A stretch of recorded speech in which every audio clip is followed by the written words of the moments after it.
Hello, friends. Thank you for joining us for another episode of Fort Worth Roots. This episode of the podcast is brought to you by GW District. Go to shopgwdistrict.com or pull up your app store, look for GW District. You're going to find 110 black-owned businesses listing their merchandise, and this is kind of like Amazon. Think about it that way. You buy it online, it shows up at your doorstep, easy peasy. Black-owned businesses, entrepreneurs, the small guy. These are the people you want to be supporting, okay? Check it out, shopgwdistrict.com or your app store, GW District. My guest today, our guest today, Fort Worth Roots guest today, is a photographer that I've been following for some time now on Facebook. And I finally just asked her to come on the show and talk about all the crazy stuff I'm seeing. Because every 12 images on her Instagram, it's like an entirely different theme.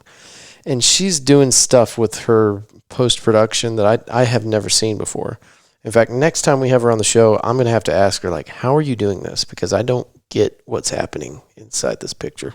But it's really cool, and you can see all of this stuff at honey.badger.actual116 and see her full archive of stuff. There's 5,873 posts on her Instagram. You can see the other stats when you look it up, but that's the important part.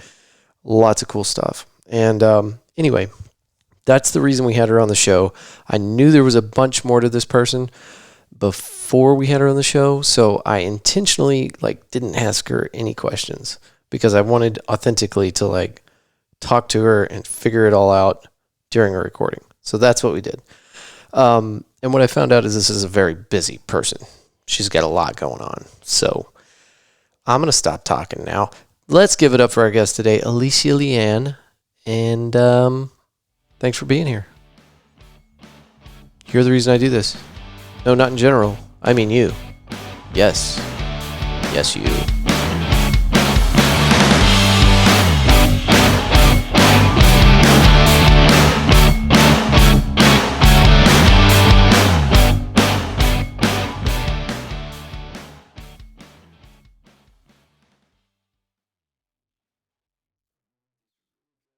Be able to hear yourself pretty good. I can adjust your volume level. Does that sound all right? Yep. Sounds good. Perfect. All right. So what were we just talking about? My photography. Yeah. Which is amazing, by the way. Oh, thank you. I appreciate it. It's fun.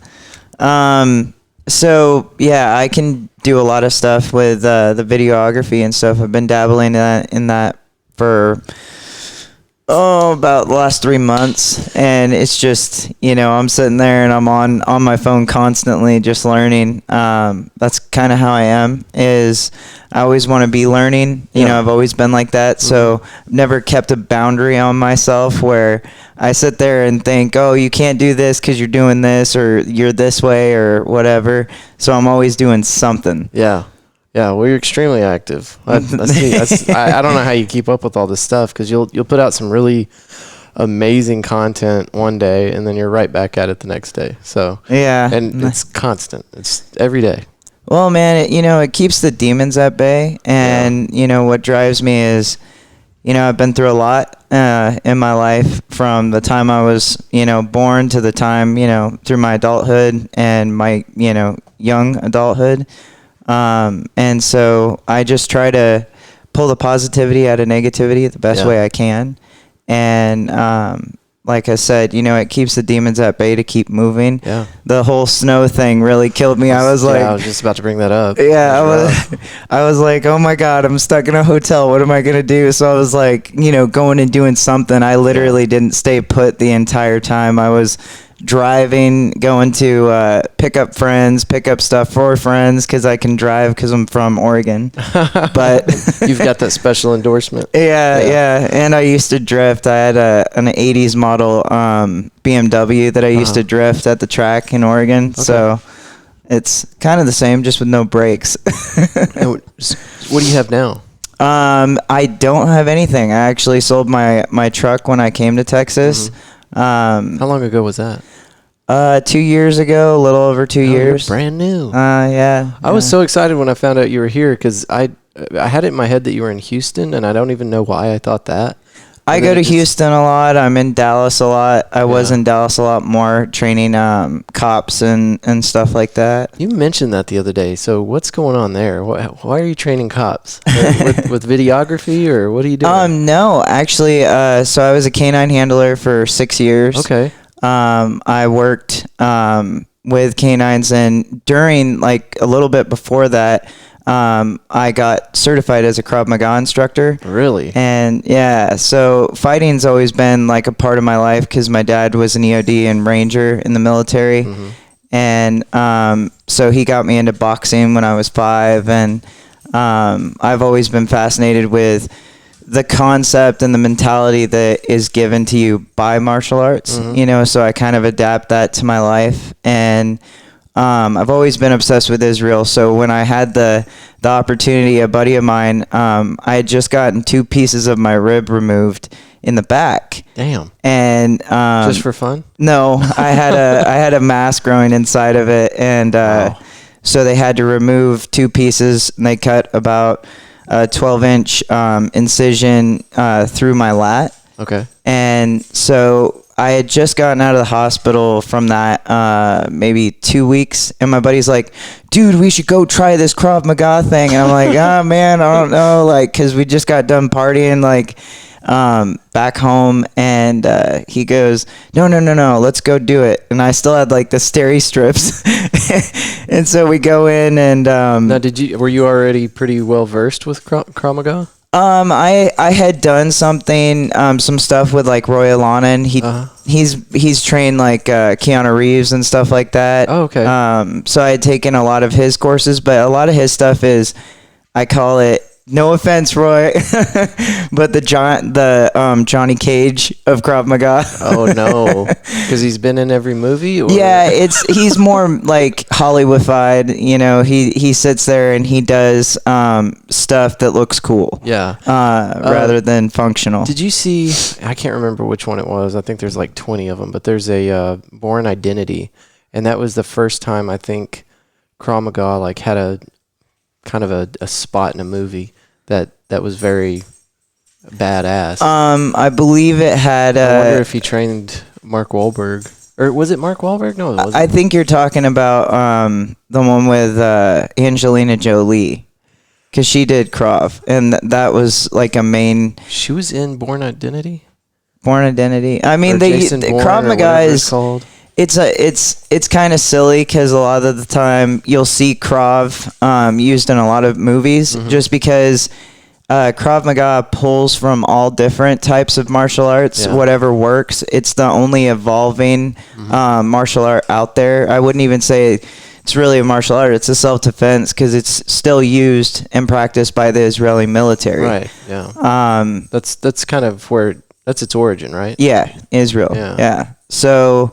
but I was an instructor. I've been an instructor for 8 years now, in Krav, and I've worked with Itai Gill. I've been out, and we did a thing out with Chuck Norris out in Navasota. How's he doing?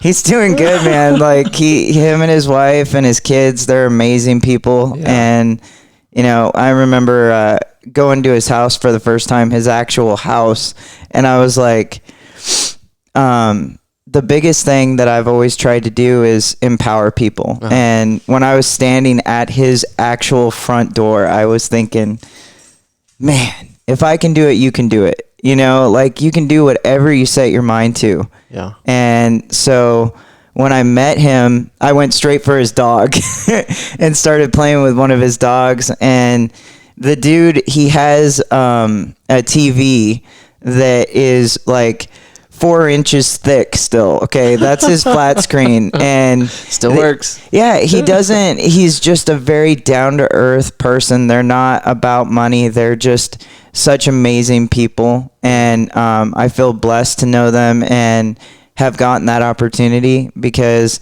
when I was married, my stepkids, they got to see that. And that was a big thing for me, for them to see that no matter what odds are stacked against you, no matter how many people tell you that you can't, you can. And so that was just a really important part of my life, meeting them and getting to spend time with them. Man, that's wild. That's very cool. Yeah, it was. And when you see him, you're like, it kind of ruins everything that you had as a kid in your mind. Why? Because he's not the hero. He's not that person you paint in your head. He's a real person. He's a real person that is so like godlike. And when I say godlike, I mean they're very spiritual people. Mm-hmm. They're very like God orientated people, and they're just so soft spoken and caring, and it's just peaceful there with them in their presence. So it's awesome. It was a great opportunity to be able to do that. Yeah, I've been around people like that in the past that are just it's just so comfortable. Mm-hmm. They've got a good, nice, calm environment, and they're just easy to be around. And yeah, that's a priceless experience. I'm glad to hear old Chuck is one of those good people. He's amazing. Did he have the total gym set up in the corner? He actually, so it's his house. So he had for Dakota, his son does gymnastics. Mm-hmm. So he had one side that was all gymnastics. Then you'd walk into another room, and it had every total gym that there ever was. And there's different version. Yep. And some of them I'm like, I remember seeing this as a kid on TV. That's so funny. Never did I think I'd be sitting on one in his house. So, crazy. Yeah, he does have the total gym. But yeah, one side's a weightlifting total gym area, and then one side's the gymnastics floor. Yeah. So sounds massive. Now, did everybody else that ever owned a total gym, does he have any clothes hanging off of it? No, not really. I'm just being ridiculous, man. So what were you doing there? So we were doing a thing. Itai, he was my instructor. He was I believe he was the head of the Israeli counter-terror team for 14 years, I want to say. Wow. That's a heavy job too. Yeah. I mean, anti-terrorism in Israel, that's gonna keep you busy. Well, Itai's definitely a badass, that's for sure. He knows his stuff, and the kind of Krav Maga he does is not the kind of Krav Maga you see here, and that's why a lot of the time I don't blast that I'm a Krav Maga instructor, because it's been so watered down here in the States, where you're seeing things that are just schools to make money. Right. That's why I left my old organization, because it just got to the point where it was more about putting, instructors that were not meant to be instructors and were not meant to, teach, let alone learn the curriculum. More about business, less about education. Yeah, exactly. Yeah. And so I kind of stepped away from that, because my mentality is, you want to empower people, you want to teach people for the worst case scenario. And, I don't teach a static opponent approach, and that means like if you're holding a gun in my face, I'm gonna, do the defense, yada yada. That's what the majority of schools teach here in the States. Mm-hmm. When I teach it, it's like I'm pushing you, I'm yelling at you, and I'm putting in your face, and I want you to do the defense. Right. More realistic. Absolutely. Yeah. And so to me, I've always said that you will never rise to the occasion. You will default to your highest level of mastery. And whether it be firearms, knife, Krav, hand-to-hand combat, that's the truth. Yeah. Like, the fight or flight thing kicks in. And so if you don't know what you're doing, you're not gonna. It's like going to the gym. You create muscle memory with consistency and constantly going there. It's the same with anything like that. It's got to be fresh too, right? You can't learn it 10 years ago and then expect it to come into play whenever. Yeah, I think so. I mean, I haven't done it for quite a while. I've more taught it, but it keeps it fresh. And teaching, some people tell you, oh, being an instructor, you kind of fall out of, this. And I'm like, well, I don't know what you're doing, but I'm fine. For me, teaching something is like the best way to learn something. Yeah. Right. I mean, I would get stuck into environments where I would need to teach a class on something that I knew nothing about. And so I'd have to put together kind of a curriculum, maybe it was some stupid slideshow or something. But by the end of the class, I had it, kind of down. Yeah. Regardless of what it was, whether it was weapons or, just FOD awareness or something like Yeah, exactly. fire safety. Yeah, fire safety. Whatever. But, you go into something and you don't know anything about it. And whenever you teach a class, now you're kind of the SME, subject matter expert. So Yeah, I mean, yeah, that's always how I've been, is where I just want to dive into it. I'm not like, I'll read books, and I get a lot of crap from other people where they're like, you don't read like Lord of the Rings, or you don't read this. No, I watch movies, but put a book in front of me about animals or something that I can learn, and I'm diving into that thing and not putting it down until I'm finished. So, right. But I still am a hands-on learner. I always want to get my hands dirty. Yeah. Well, tell me more about your art, because for the listeners, and I'll put up an image of it here if that's okay. Can I Yeah, show the absolutely. image? So Alicia, she posted this, what was it, 3-4 weeks ago, maybe a month ago. Yeah. And it was just this badass picture. You've been putting out a lot of art, but this right here, I was like, I'm going to put that on my living room wall, kind of half as a joke, but just wanting you to know that I really liked it. And she messaged me back and said, how big do you want it? So that's what she said. Yeah. And then 3 or 4 days later, you sent me a picture of it coming out of the printer. Yeah. And it's a 40 by 48. Yeah. So you said you wanted it to go on your living room bad wall. Boy's going right there on that wall. So now I've got 2 badass pieces of art. I'll put up an image of this one too. But we had a guest, or a friend of the show, and a longtime personal friend of mine bring another piece of art, totally unexpected, but it's the Fort Worth Roots logo, made by an artist, and I can't remember his name off the top of my head, but I'll have to put up his name here, and I'll put a link to his yeah, it's absolutely awesome. It's unbelievable. Just the detail in it. I mean, I don't know how somebody does that, but it's incredible. So patience. And skill. Yeah. It's a gift for sure.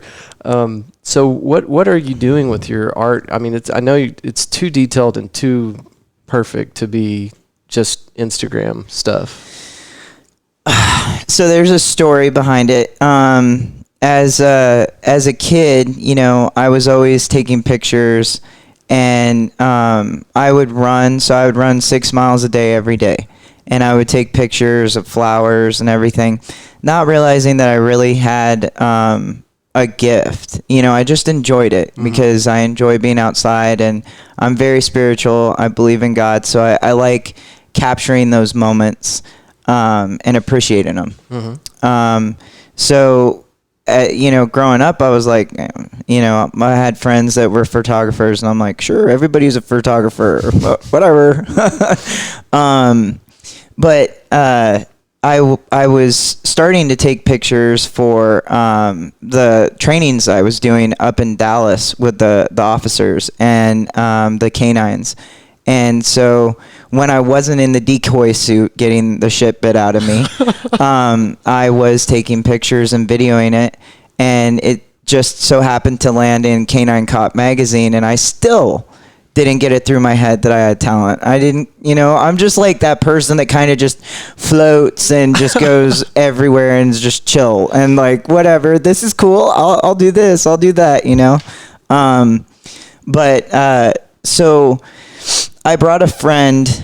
I wouldn't really call him a friend. It was an acquaintance. He had gotten a hold of me, and he was doing photography for Monster Energy, specifically the motocross portion of it. And oops, not a sponsor. Had to get some caffeine this morning. Oh yeah, I should turn it around.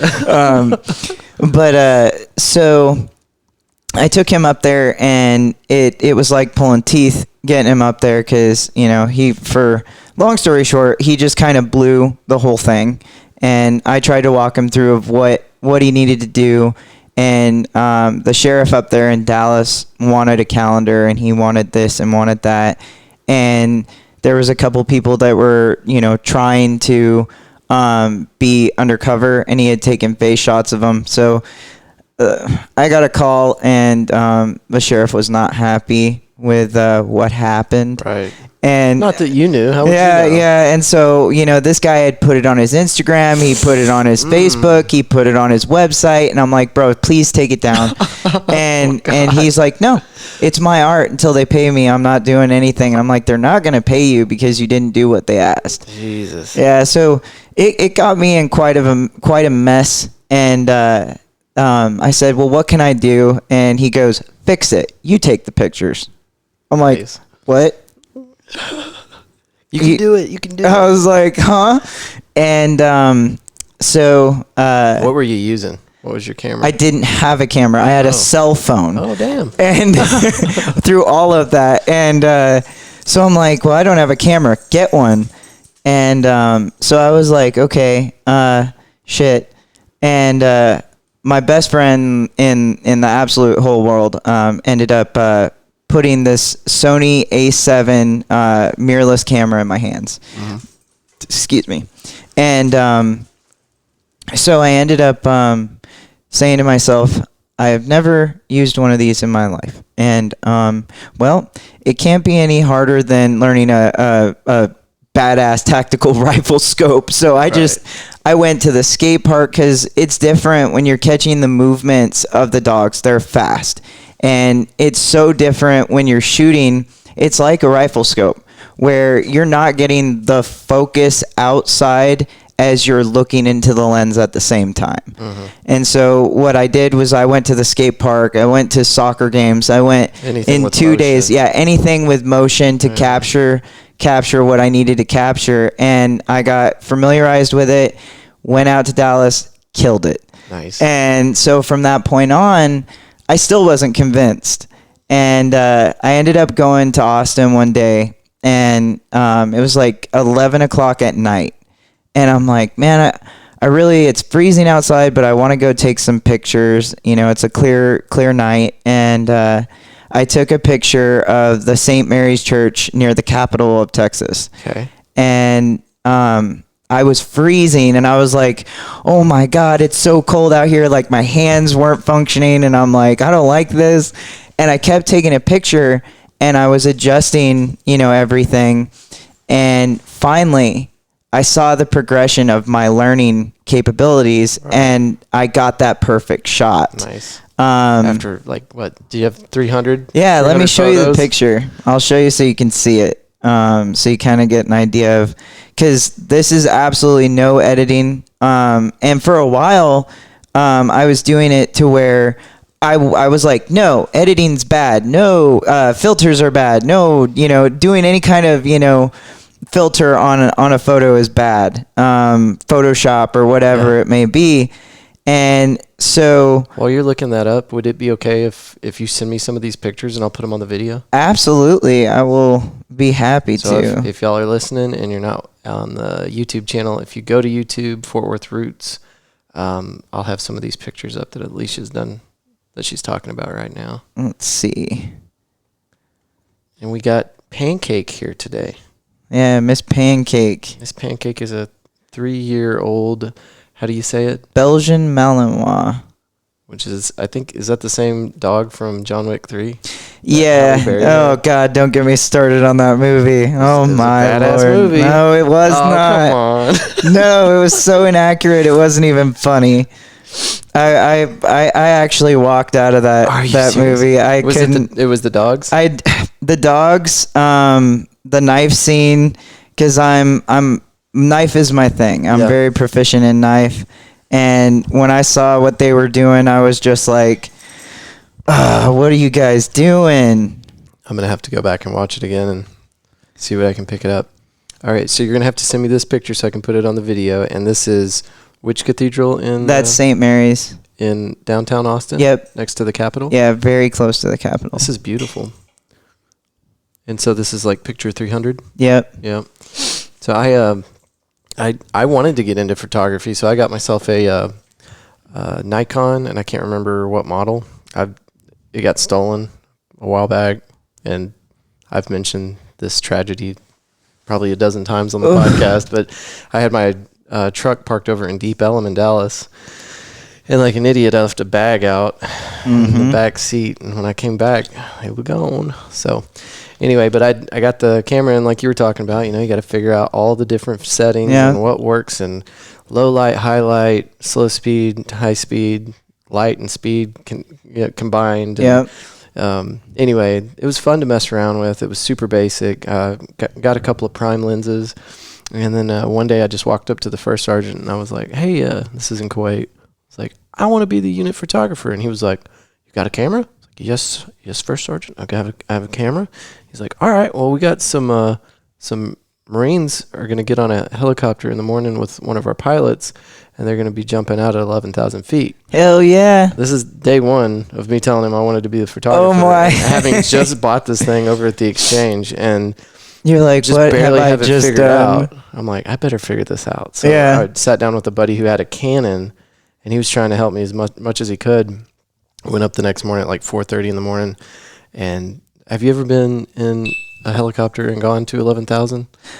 I don't believe 11,000. It's not like they're not supposed to be there. Yeah. Right? So the pilot told us before we left, he's like, all right, we're going to get up to altitude. Y'all are going to jump out. We're coming right back down. I do not like taking this helicopter to 11,000. It's not where it's supposed to be.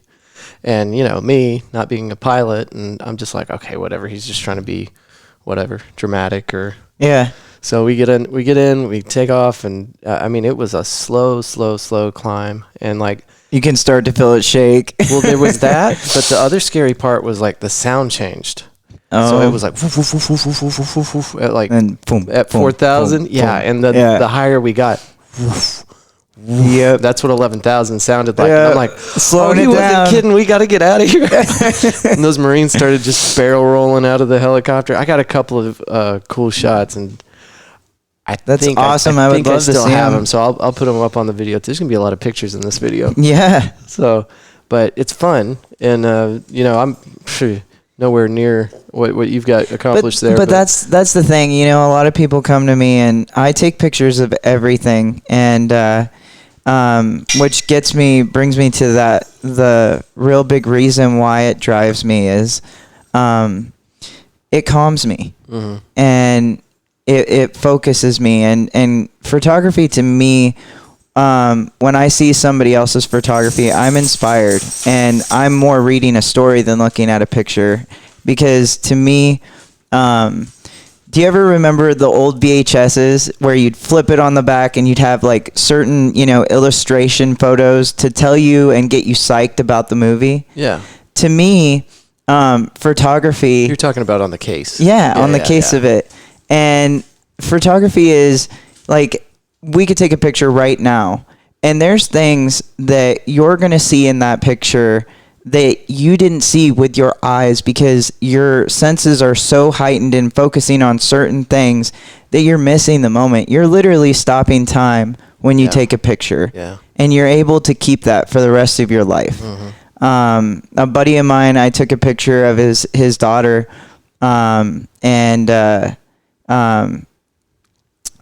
he saw something in the picture that he didn't see in that moment, just, you know, in general. And he got what I was saying. And so that's why photography means so much to me, is because, you know, just like I write as well, you know, you can touch people's lives. You know, you may see and take that shot for one reason and touch somebody else's life because of another reason. Yeah. And so that's, again, with what I try to do with my life, is inspire, empower, and push people towards, you know, the focus of a better life, the focus of a better future. Never lose that hope. I always say, you know, I may fail, but I'll never quit. Yeah. Failing is a necessity. You know, if you haven't met failure, you'll never appreciate success. So to me, that's why I do it, and that's why I love it. You know, I'm out there taking pictures, and I'll see something and I've already edited it in my head, you know, because I'm like, I'm going to show him this. This is going to be so cool, you know. I was just talking last night to my boyfriend about going to Louisiana. He's like, it's dirty there. I'm like, I know, but you know I love dark. I can get so much good stuff out of that. So, The French Quarter. I mean, you just spend a week there. Yeah. I would get lost because I do. You'll lose me. If I get somewhere, I could be out for hours looking. Are you still using that mirrorless? Yeah. Yeah? Yeah. You love it? I love my mirrorless, but honestly, I went out and bought the new iPhone 12 Pro Max. Apple, you owe me now since I gave you a reference. Because, you know, I always have my cell phone on me. Right. Who doesn't, you know, nowadays? And so I went out and bought a couple, I say a couple, but I spent about $800 on equipment for my cell phone. You know, it's for the cause. Don't be ashamed. Yeah. These aren't designer shoes, you know. Yeah, no. But you know, and that was hard for me because a friend of mine, really good buddy, he's an incredible human being. I told him, I was like, man, I texted him when I did it like directly after, and I was like, man, I just spent like over $700. It hurts. And he goes, you know, you're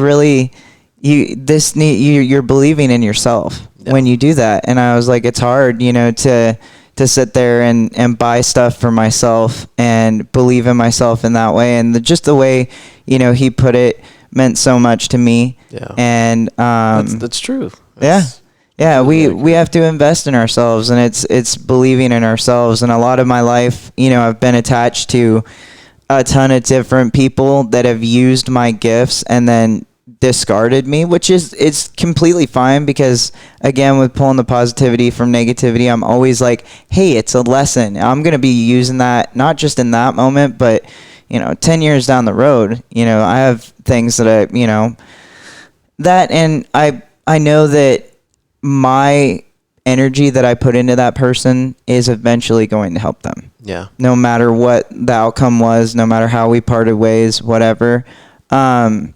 So yeah, I just I went and did it, and I was like, well, now I'm gonna do some video and do, you know, photos and just have my phone with me. But yeah, I do use that camera. That camera will never go anywhere because it means it was the beginning of the road for me. Yeah. So but yeah, it's the Sony A7.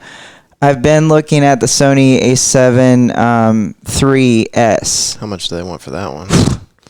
3,000 over $3,000. Yeah. I was guessing in my head 2,500 to $3,000. They're not cheap. Yeah. Mine was, when it was new, it was the same. But I mean, and it's probably waterproof, I guess. At this point, they're not. That one was that's not. No. My argument was going to also be that, like, you know, it's mirrorless, so it's not like you're going to knock it out, or, you know, it's going to be harder to damage. But why are they not waterproof? I don't know.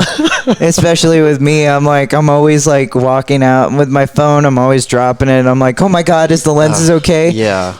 Well, I don't have my phone sitting around here, I don't think. Oh yeah, I do.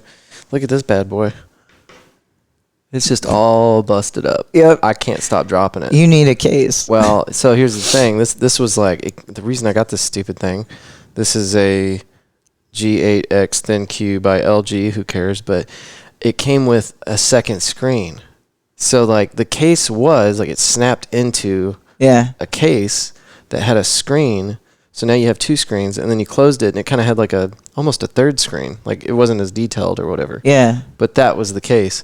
Well, it started screwing up. I broke the shit out of it. And so then I ended up just walking around with this one day, and I dropped it and cracked it. I'm like, shit, all right, well, that's done. Whoops. But I'm not excited about this thing because it's the first time I haven't had a Galaxy in, I don't know, 4 or 5 phones. So hey, right now, the Galaxy Note 10, I believe. I'm going back. That's what I'm doing. I think I'm kind of holding out for the upgrade. They have some cool things on their cameras. Yeah, they're all just so badass, and it's getting difficult for people to really make money off of photography because everybody does have a camera in their pocket, and these cameras are getting so advanced that you don't have to know what shutter speed to use or where your ISO should be or any of that, because it already does it. It automatically has the software for that. Yeah. So people are just taking incredible photographs with their phones. Yeah, it's insane. And you know, Photoshop and everything. I have my buddy who's he's done now the majority. I've like finally found a tattoo artist here in Texas that I'm like in love with. And you want to give him a shout out? Sure. His name is Brian Rawlings, and he works at Forsaken Tattoo. It's technically Pflugerville, I think. It's down close to Wells Branch area, down near Round Rock. We'll have to look him up. Yeah, he's incredible, but you know, that's what I mean. Like the artist mentality in him is just absolutely humbling, because we were working on this tattoo that he did on me actually yesterday, and I was like, I want it because of this, and you know, we were just looking at different art and figuring out what we wanted, and we worked together. And you know, when I have somebody that comes to me and they tell me, oh, your photos are so great, you know, and they're another artist or they're another photographer, I tell them art is art. You're literally seeing the soul of somebody else when you look at their art. When you look at that piece that guy did, that's a badass piece, but you know that what drove him, what you know, every stroke, every like hand movement that he did, like chefs are artists too. Yeah. And they're putting their heart and soul into their creation. Right. And so I don't see how somebody could be better or worse as an artist, because it's art. Yeah. Yeah. It's a person. Yeah. So, well, I tell you what, if I was to do anything artistic like that, it would turn out crap. So I don't know, man. I've seen some art that's sold for millions of dollars. Oh, that's yeah. like, what was that? That looks like you took a shit and then threw it on the wall. Yeah. Like, yeah, I've seen some wild stuff like that, and I mean, recently, it's always been like that. People appreciate art that, you know, you and I might not appreciate. Yeah. Like seriously. That's the same thing with food. Yeah. It's like, what is that? Oh man. You want me to do what? I'll go deep on the food. Like I'll try just about anything. Yeah, me too. I'm not a picky eater, but I tell you what, I have spoiled myself like over the years eating like really good food at really good places, and then, you know, you'll go somewhere and try something real basic that's not bad, but you know, it's hard to dial back that expectation when you've had really good food. We went to Mexico, Playa del Carmen, Gran Paraiso, and I'd never had food like this before. And it was the buffet. So you're thinking, okay, this is just like, because they have the buffet, and then they've got restaurants that you can get reservations for in the evening or whatever. Yeah. And we just kept going to the buffet because it was so damn good. Yeah, no, dude, like, every time I would go to SHOT Show, I would go to, what was it called? Where's SHOT Show? Vegas. Okay. Yeah, so we would go to SHOT Show, and of course, you know, everybody would be drinking and going crazy. I'm not much of a drinker, but I'm not a fan of liquor. Yeah. I'm a fan of beer. Yeah. Good beer. Craft but beers. Beer don't like me. They bloats the hell out of me real quick.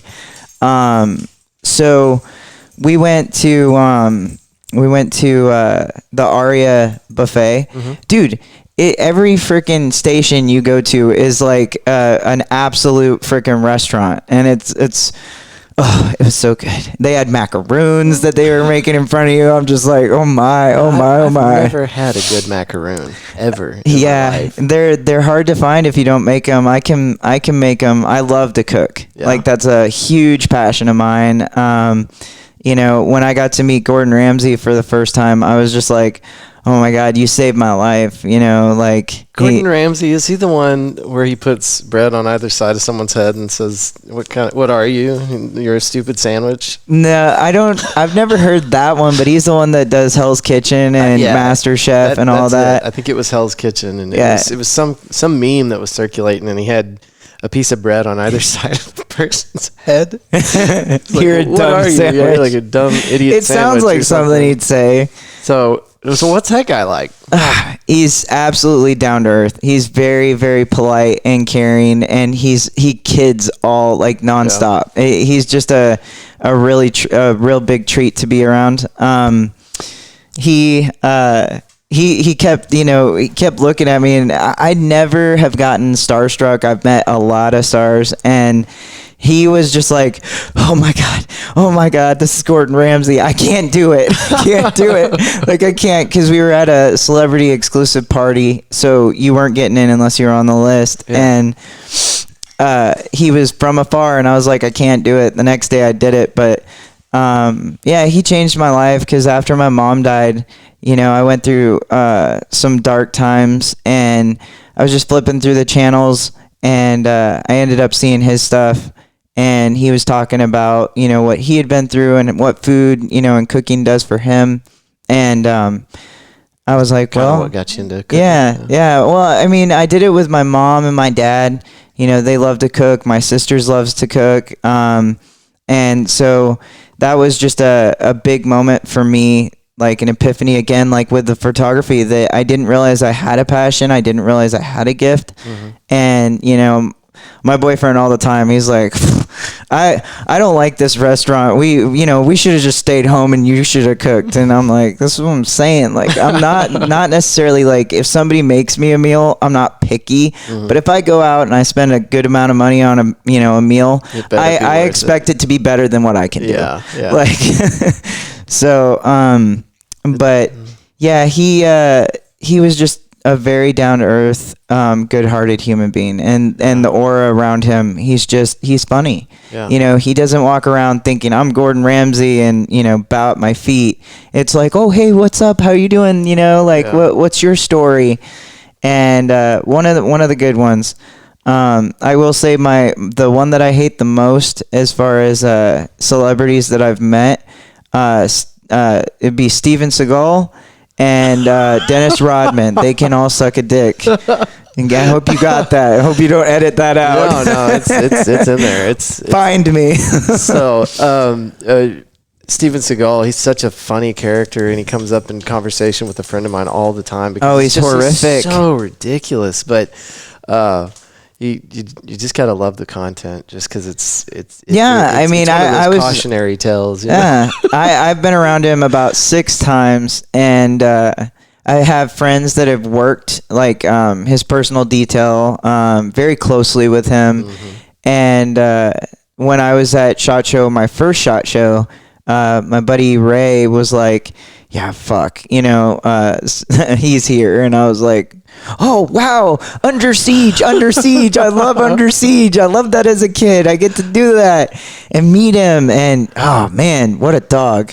I was just like, oh, I don't even want to offend a dog by calling that, but he's definitely not down to earth. He's definitely not humble. Yeah. Well, what was that? There was something not too long ago. I want to say this was 2, 3, 4 years ago, maybe.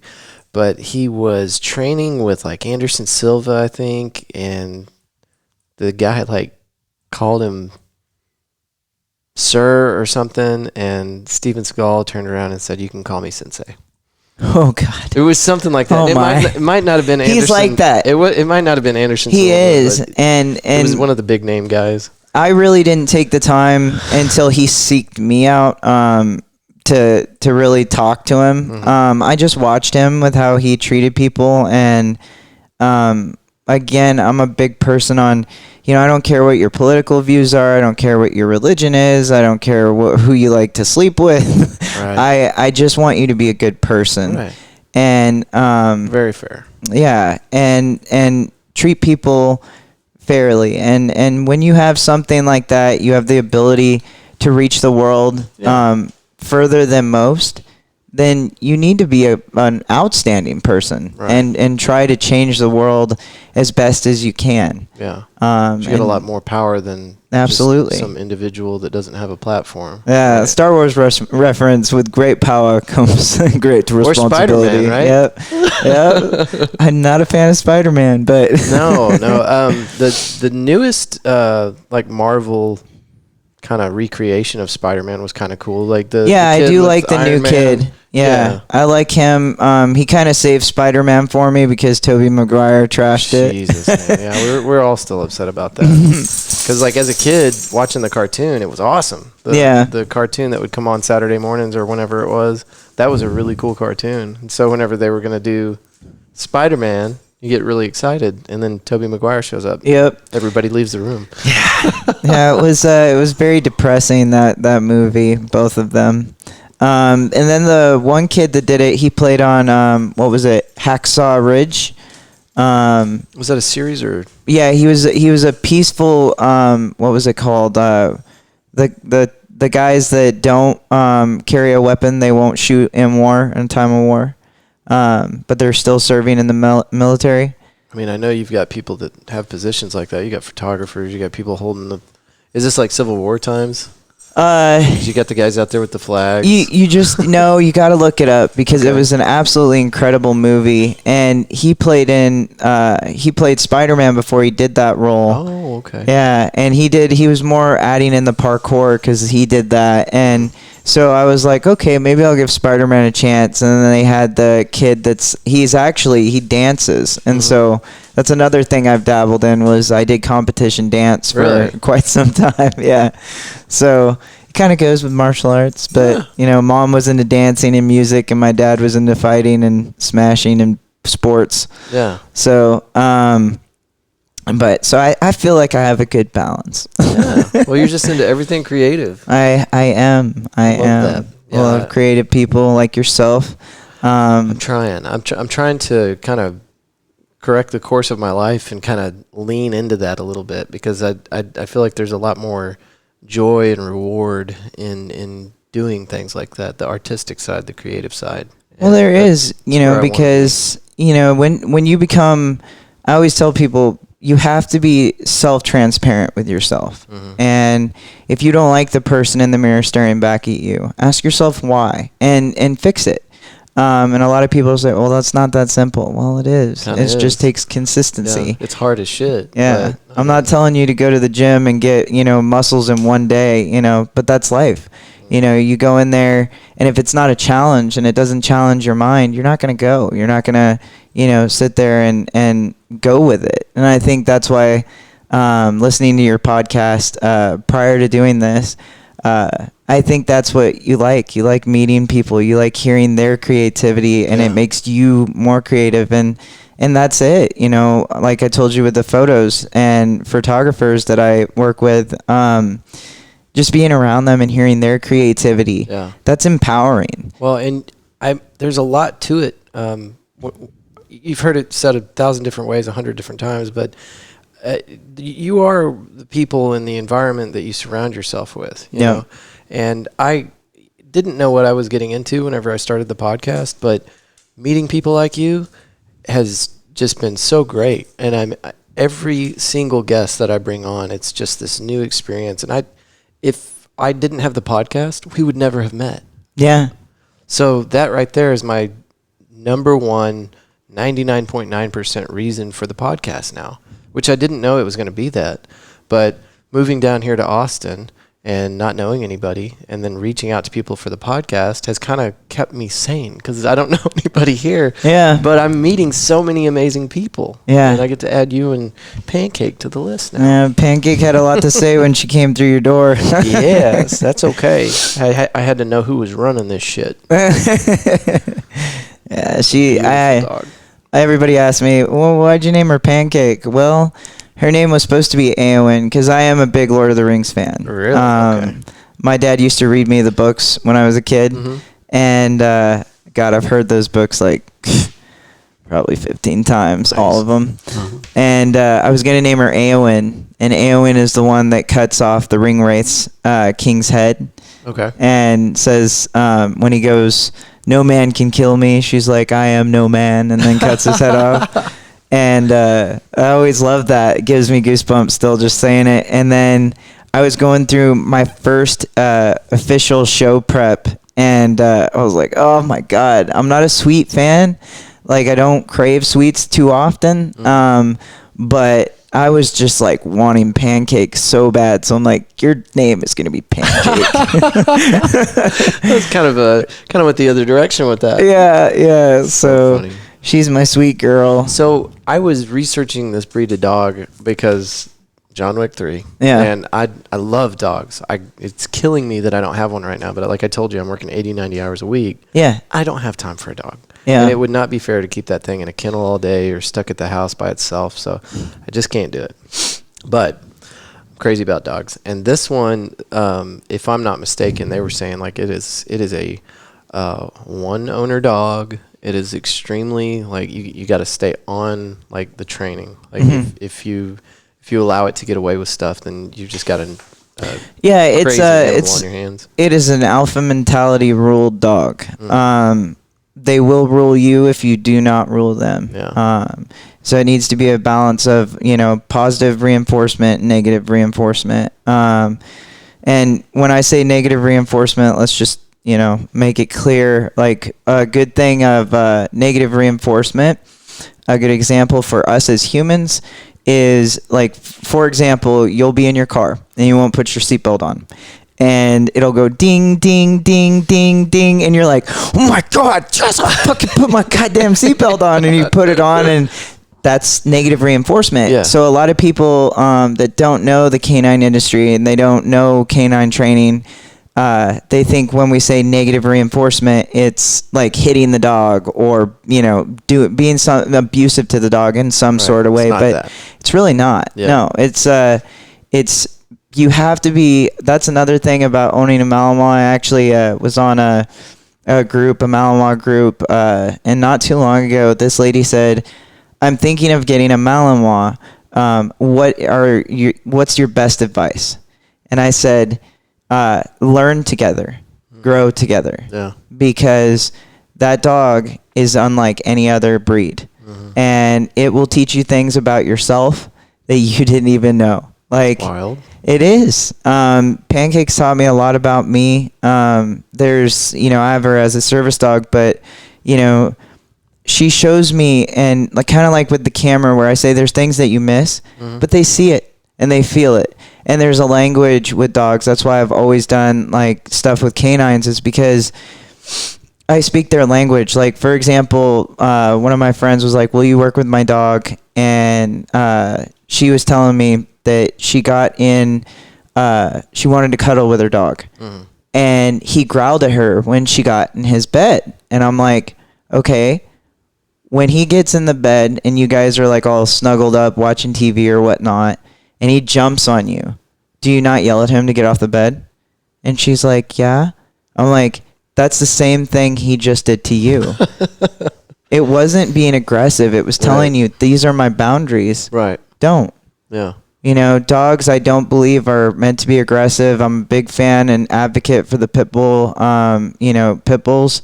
And dogs speak too. Yeah. But you have to take the time to listen to them. And I'm all about the deepness of people and animals. And for myself personally, I feel like, if we're to know God better, then we're to know the people, his people, and everything that he's provided for us here at a deeper level, and get more complex and more. And that's why, like, when somebody says, well, you can't be a Christian if you're a scientist. Bullshit. Yeah, I don't understand that argument either. Yeah, I never got it, because I'm like, he created all of that. Yeah. So science is just understanding his creation. And appreciating it. Yeah. Yeah, I've never understood that argument either. I would love for somebody to try to explain that to me in an intelligent way. But yeah, no, I 100% agree. And lately, I think this came up in a podcast before, but last year was kind of a rough year for everybody, but also was the roughest year of my life through a bunch of personal stuff. And I had to just kind of find a place to put my energy. And I decided that I just needed to be focusing on gratitude. And part of that is just appreciating the simple stuff around you. And it's kind of like the octopus is a really good example. You see an octopus on TV, you're like, octopus. But if you had never seen that creature before and you just stumbled across an octopus, you'd be like, that? Oh my God, what did I just find? It's incredible. The way it moves, the way it changes its colors, how it eats, how it mates, how it escapes. It's unbelievable, right? But I mean, the same is true of anything else. So you just look around your environment. The trees are incredible. These multi-cellular organisms with root systems that reach down in the ground and pull nutrients, and then the leaves on top that pull energy through chemical process out of the sunlight. I mean, it's just amazing. And just to take a moment and to appreciate the stuff in your environment, it changes your entire outlook. And it's kind of woo-woo, but it's accurate. And if you look at any religion, just pick one. Every single one of them have two things in common. It's gratitude and love. Yep. And I think that if you focus on that, and I've actively been trying to focus on those two things, it changes your life. And I notice days whenever I'm not focused on it, I have a really fucked up day. Yeah. I'm the same way. So I get what you're saying. You know, like with the snow, you know, you and I were talking before, and it's like, you know, I saw a lot of things that I didn't like. But I always put, like I said, I always pull the positivity out of negativity. But the thing that I pulled that was positive is, you know, I've done all these things with my life. I come from Oregon, yada, yada. I know how to, you know, help somebody get out of the snow. I know how to do this. I know how to do that. And I applied it and, you know, brought myself back from like going into a depression or losing my mind, whatever you want to say. And, but the thing was that made me sad was a lot of people were unappreciative. And, you know, I would say that, you know, when you think you're in a bad place, if you must go and really be in that dark place, then think darker. You want dark, think darker. Who's in a darker place? Yeah. And then find that gratitude in where you're at. Yeah. And understand that wherever you are in life right now is where you're, you know, where you're supposed to be. Mm-hmm. And wherever you're going in the future is where you're meant to be. Yeah. And, you know, I just move on that direction. I don't, you know, people ask me, well, what's next? I don't know, but I'm excited. I'm excited for it. Because that's the thing, like when you start painting a picture in your head, whatever it may be, if it's negative, if it's positive, whatever, you're setting yourself up for failure. Yeah. For disappointment. Because you're painting that picture. All I say to myself when I get up is, what are you going to do today? Yeah. It's going to be positive. It's going to be happy. You're going to have fun. And yeah, if shit happens, ride it out. My buddy, we're actually talking about doing our own podcast. So you're going to have to be on there. Hell yeah. So it's called Two Quacks. Two Quacks? Two Quacks.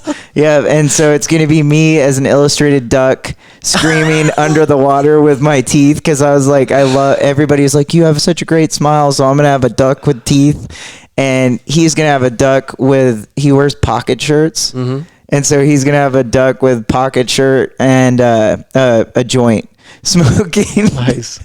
Yeah. Man, okay, so as soon as you get ready to launch that, soft launch, whatever, just send me stuff and I'll put it up on my social media too. Oh, yeah. That's really cool. We definitely got to collaborate. He wanted me to ask you some questions after this. Let's ask him now. He didn't send me them, but dude, like some of the stuff we're going to talk about, because he's a survivalist. Like he's hella into survival. I'm into, you know, the fighting, the fitness, the shooting, all of that stuff. And so some podcasts that we're going to do are going to be silly, like what are aliens, you know, doing? Like if they come to Earth, what do they want? You know, and just asking like these questions and going into it. And, you know, he smokes obviously tons of weed, and we were going to do a drinking game at one point where we have like, you know, you have to ask through third person, like I've never, and if you have to take a drink, and you're just going to get drunker and drunker. That's going to be a shit show. It's going to be a shit show because I'm a lightweight. Like, so the episode that I'm going to be editing today is the first episode where I actually brought drinks into the fold. Of one of the recordings, and it's so funny because you can just kind of hear the composure kind of breaking up as the podcast moves on, or the recording, and so it's just funny. And we weren't actually drinking that much. We might have had 3 drinks apiece during the recording. It's like 2.5 hours long. Yeah, but that's the thing. You don't think you're that bad until you rehear yourself, and you're like, oh damn, that went there. So yeah. So there's that to look forward to. Well, that's cool. When do you think you'll get started? He just put in his transfer request. So he works 3 days a week at Costco, and other than that, he's just going to transfer here, and he's going to be doing that. And then we're just going to like go full force on the podcast. And excuse me, we're going to be making a difference with keeping basically our focus is bettering the community. And so whether that be inspiring somebody with a positive, word, or inspiring people to get more prepared, or inspiring people to laugh a little bit more about life and not take it so seriously. That's our goal. That's our ultimate goal. Yeah. Another creative outlet for you. Yeah. Like you didn't have enough going on. I know. Everybody's like, how do you get it all done in the day? Well, I wake up at 4 a.m, and then I go to the gym, and then I come and take care of like errands or whatever. And then along the way, if I see anything that I like, taking pictures, I'll take pictures. And then I schedule things according. I train people, and then that's it. Yeah. So what you've got all these different things going on. You're meeting all the movie stars, and the total gym guy, and the Hollywood professional chef dude, and what are you doing? Like what's your normal job? What do you do? You got all these other things going on, but what do you put on your title for your resume now that I've gotten out of like getting shot at and stuff? Just I take pictures. I train people as far as like fitness, whether it be writing their diet plans or training them and writing their diet plans. And then I also do the training still with the law enforcement and things like that. So this is all just kind of freelance stuff? Mm-hmm. Do you is this under like an LLC, or people just call you up? And yeah, so Honey Badger Tech Fit. Now what's and that? Then so that's like my fitness, fighter fit stuff. Okay. And then we have Top Mount Depiction. Okay. So the reason why, that's my photography. Okay. So the reason why, and I'm still needing to get that the legal stuff, because I just brought like maybe a month or two ago we came up with that. But I wanted that because for me, like coming from Oregon, I'm always climbing mountains. Yeah. Like, and so not a whole lot of those around here. No, there's a lot of hills. Hills, yeah. But I came up with it because as a kid, I remember climbing this mountain. We were camping, and I was all over the place as a kid. I haven't changed one bit. I just am more knowledgeable now and aware of my abilities. But I went out. My mom's like, okay, I'm going to make breakfast in like 2 hours. And I'm like, okay, I'm going to go play. And I remember taking the dog and climbing this mountain by myself. And when I got to the top, I saw sunrise. And so that always stuck with me. And for me, like taking pictures for people, whether it be for them or just for myself, I want to give them a top mount view of everything because I want them to see it all. Mm-hmm. So that's why I came up with that. Perfect. Yeah. I love it. Yeah. Man, that's incredible. And I'm super pumped that now we've got one more person for the Fort Worth Roots listeners. I know. This is, like I said, this has just been incredible meeting these people, everybody. Yeah. Well, what's next? What's going to be the next move after the podcast?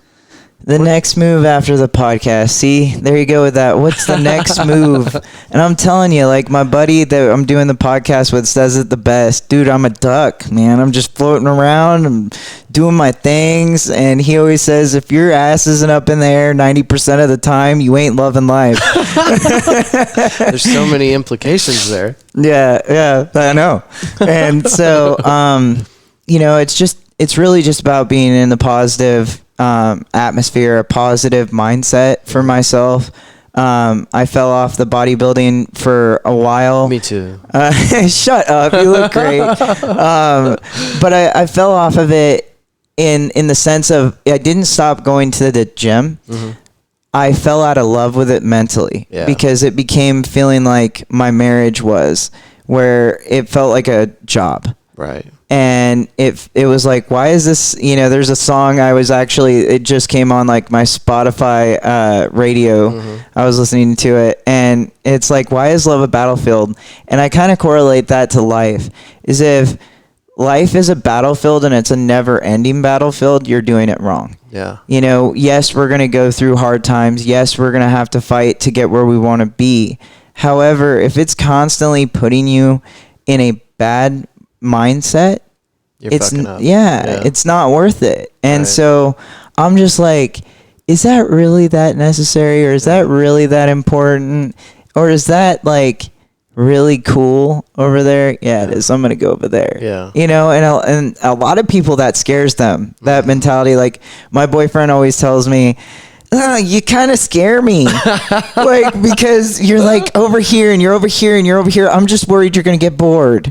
And I was like, no, I'm just doing my thing. I'm just busy. Did you have a moment where you kind of like put your foot down and said, I'm going to start living a way that brings joy to life rather than chasing other people's expectations? Or is that just always? Absolutely. And it happened a year ago. Yeah.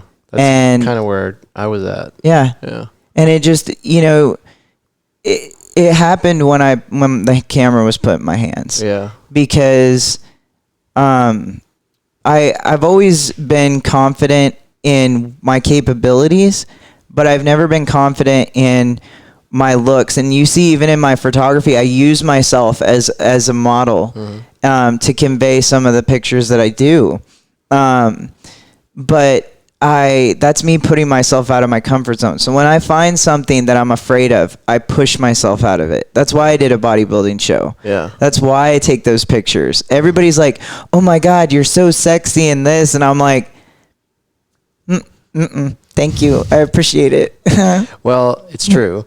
And I noticed that there's been like a shift in the way you're doing your photography, but I think probably 6 months ago, you're doing more kind of risque pictures that were more about your body and things like that. And now it's kind of like this dark, weapon-fueled, Resident Evil-esque. It's just fucking badass. I love all of it. I'm a huge fan of Resident Evil, so you can tell in those pictures, man, but it's so awesome. I play video games. I'm a nerd, and you're probably like, where the fuck do you find the time to play video games? Do you? I do. Oh, Jesus. Oh, man, I love video games. I've got a box in there with a PlayStation 2 and like all the old school like Metal Gear Solid and things like all the cool games from the PS2 era. Yeah. I would love to have that set up in here, but when the fuck would I have time? I just don't. Make it. Make it. Podcast. I fell off when I came down here. There was about a month stretch where I just fell off the podcasting because I didn't even know how I was going to have time for that. And then finally somebody like you just told me like, just make time.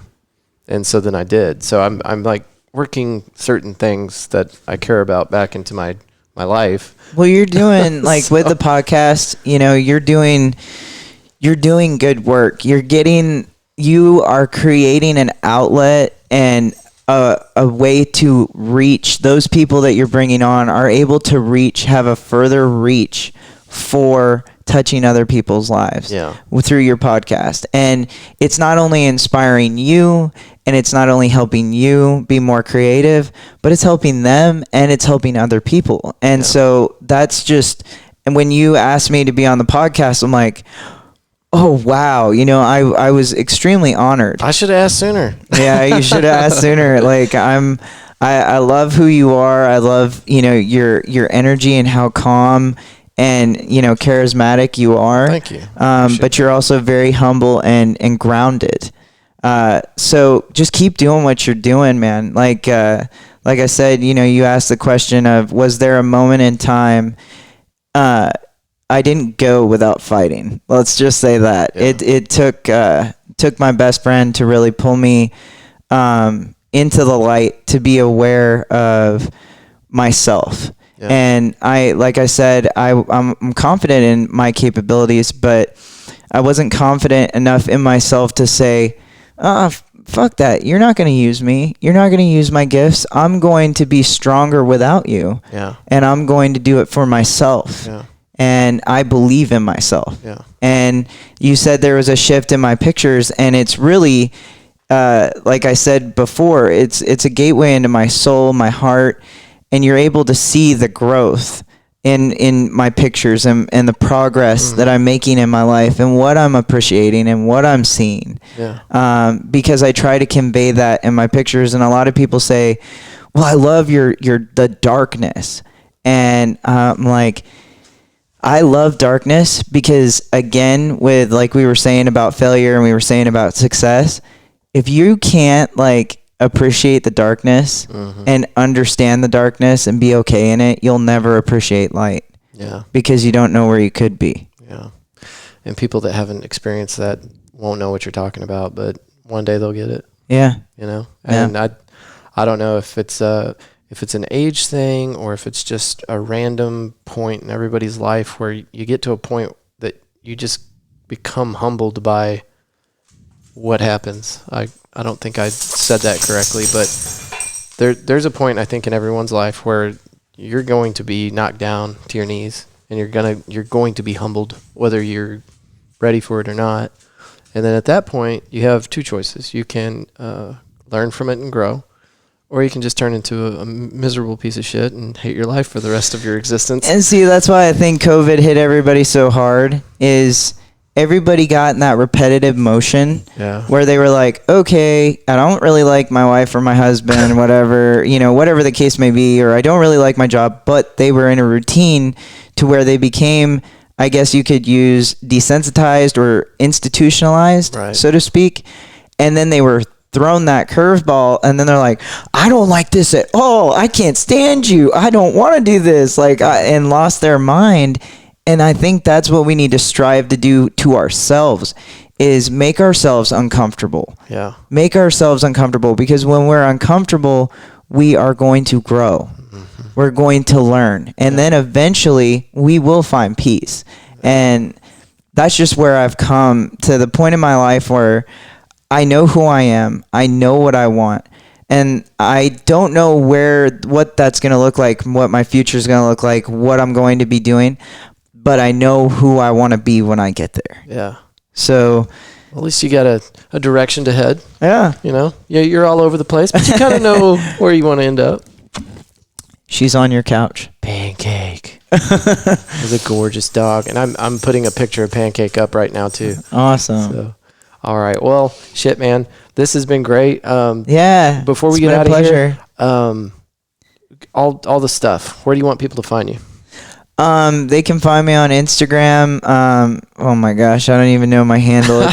It's honey.badger116 actual, I think, something like that. I don't really do that stuff. Yeah. But yeah, it's... You got a manager? Yeah, myself. Yeah. Honey.badger.actual116 is my Instagram handle.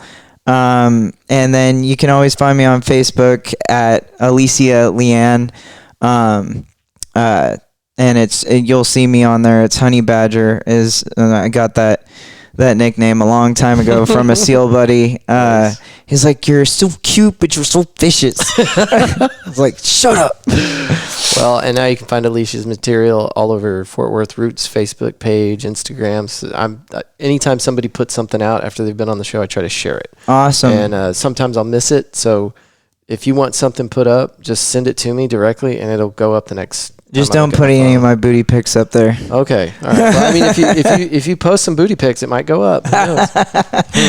I'm very proud of that. There you go.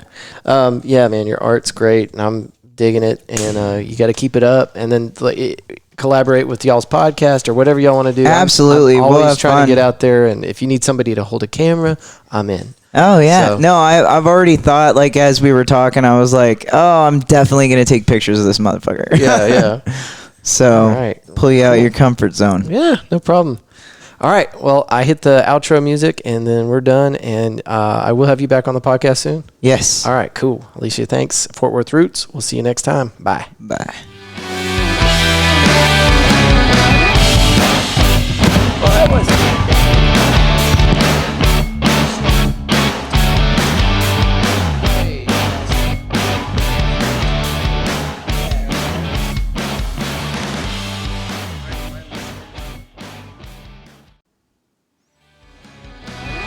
Another big thank you to Alicia Leeann for coming on the show. Amazing. Can't wait to have her back on. We're going to talk about the upcoming podcast that her and her friend, I believe his name is Joe, that they're putting on. That's going to be cool. Can't wait to see the artwork as it unfolds. She just got herself a new camera. This lady's on fire. It's going to be good. We made a good connection. honey.badger.actual116 for her Instagram. Hey, where are you right now? Are you in India? Are you in Germany? Are you in the Philippines? Well, it shows up on the interactive map. Every single time you watch an episode, I get to see that. And I appreciate you coming in here and watching the show. Every single time you watch even one episode, it lights up my interactive map, and I get to see people from around the world enjoying the content. If you'd ever like to leave me a message, you got tips, pointers, complaints, it's media@fortworthroots.com, and I'll be happy to listen. And if you send me an MP3 format, like voicemail style file, it's cringy how much that just rhymed, I will try to incorporate that in the podcast. I've only had one taker so far, but I got a lot of people listening to the podcast. You want to be on the podcast? Yeah? Yeah, bro? Yeah? Send me an MP3 format file, and if it's not too deranged, I'll put it on the podcast. I'm kind of deranged myself, so I'm setting the bar pretty high here. Media@fortworthroots.com. Thank y'all for being here. I'm going to shut up. I will see you next week. Thank you for listening to the show. Don't forget, this episode, if you're just listening to it on a podcast, the YouTube video is going to have a lot more stuff on it. All the pictures that Alicia allowed me to put on here, and some of my own personal photography from, 6-7 years ago. So anyway, that's enough. Thank you, and I will see you next week. Bye.